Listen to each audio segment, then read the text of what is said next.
Hello बच्चों, आइए प्रश्न समझते हैं। हमारा प्रश्न है, कोशिका चक्र की विभिन्न प्रावस्थाओं के दौरान निम्नलिखित घटनाएं होती हैं। प्रत्येक घटना के सामने उसकी प्रावस्था का नाम लिखिए। नीचे लिखा है अर्ध गुणसूत्र का विभाजन। आइए समझते हैं। बच्चों, सबसे पहले हम अपने प्रश्न की मुख्य अवधारणा को समझेंगे। मुख्य अवधारणा, हमारे प्रश्न में हमसे पूछा गया है कि अर्ध गुणसूत्र का विभाजन की घटना कौन सी प्रावस्था में घटित होती है। आइए लिखें, अर्ध गुणसूत्र का विभाजन। आइए समझते हैं। बच्चों, जब कोशिका में समसूत्री विभाजन होता है तो इसमें विभिन्न प्रकार की प्रावस्थाएं आती हैं।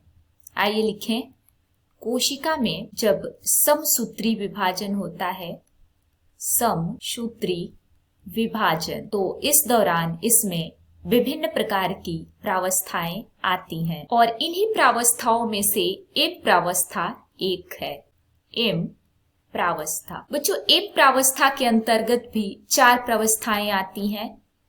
चार प्रावस्थाएं, आइए एक एक करके सबको समझते हैं और जानते हैं इन प्रावस्थाओं के दौरान कौन सी घटनाएं घटित होती हैं। एम प्रावस्था के अंतर्गत जो पहली प्रावस्था आती है उसे हम प्रोफेज कहते हैं, प्रोफेज। दूसरी प्रावस्था को मेटाफेज, तीसरी को एनाफेज तथा चौथी प्रावस्था का नाम है टीलोफेज। आइए एक एक करके सबको समझते हैं। बच्चों, प्रोफेज प्रावस्था में क्रोमैटिन तंतु क्रोमोसोम में संघनित हो जाते हैं। क्रोमैटिन तंतु क्रोमोसोम में संघनित हो जाते हैं। क्रोमैटिन तंतु क्रोमोसोम में संघनित हो जाते हैं और प्रोफेज अवस्था में ही केंद्रकीय झिल्ली विघटित होना शुरू होती है। मेटाफेज प्रावस्था में केंद्रकीय झिल्ली पूरी तरह से विघटित हो जाती है। केंद्रकीय झिल्ली पूरी तरह से विघटित या गायब हो जाती है मेटाफेज अवस्था में। एनाफेज में दो गुणसूत्र अलग होने लगते हैं,